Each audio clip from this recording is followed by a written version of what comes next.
Your immediate object is the affairs, the interests, and the history, the constitutions, the customs, and the manners of the several parts of Europe. In this, any man of common sense may, by common application, be sure to excel. Ancient and modern history are, by attention, easily attainable. Geography and chronology the same, none of them requiring any uncommon share of genius or invention. Speaking and writing clearly, correctly, and with ease and grace are certainly to be acquired by reading the best authors with care and by attention to the best living models.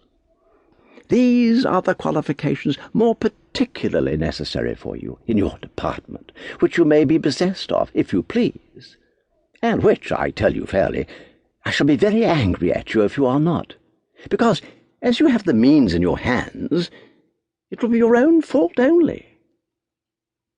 If care and application are necessary to the acquiring of those qualifications, without which you can never be considerable, nor make a figure in the world, they are not less necessary with regard to the lesser accomplishments, which are a requisite to make you agreeable and pleasing in society.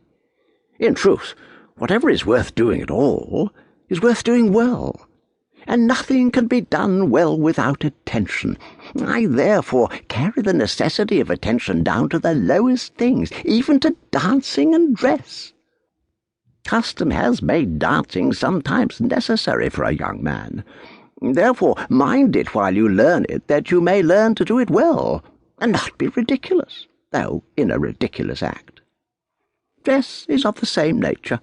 You must dress, therefore attend to it, not in order to rival or to excel a fop in it, but in order to avoid singularity, and consequently ridicule. Take great care always to be dressed like the reasonable people of your own age, in the place where you are, whose dress is never spoken of one way or another as either too negligent or too much studied.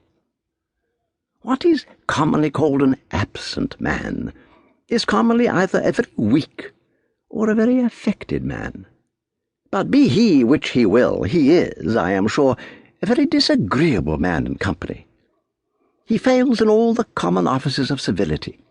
He seems not to know those people today whom yesterday he appeared to live in intimacy with. He takes no part in the general conversation, but on the contrary, breaks into it from time to time with some start of his own, as if he wakened from a dream. This, as I said before, is a sure indication either of a mind so weak that it is not able to bear above one object at a time, or so affected that it would be supposed to be wholly engrossed by and directed to some very great and important objects. Sir Isaac Newton, Mr. Locke, and, it may be, 5 or 6 more since the creation of the world, may have had a right to absence from that intense thought which the things they were investigating required. But if a young man and a man of the world, who has no such avocations to plead, will claim and exercise that right of absence in company, his pretended right should, in my mind, be turned into an involuntary absence by his perpetual exclusion out of the company. However frivolous a company may be, still, while you are among them, do not show them by your inattention that you think them so, but rather take their tone, and conform in some degree to their weakness, instead of manifesting your contempt for them. There is nothing that people bear more impatiently, or forgive less than contempt, and an injury is as much sooner forgotten than an insult.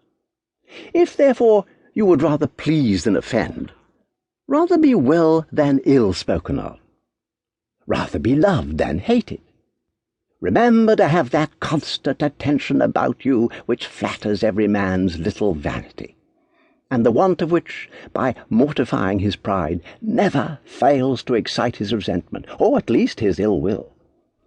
For instance, most people, I might say all people, have their weaknesses. They have their aversions and their likings to such or such things, so that if you were to laugh at a man for his aversion to a cat, or cheese, which are common antipathies, or by inattention and negligence to let them come in his way where you would prevent it, he would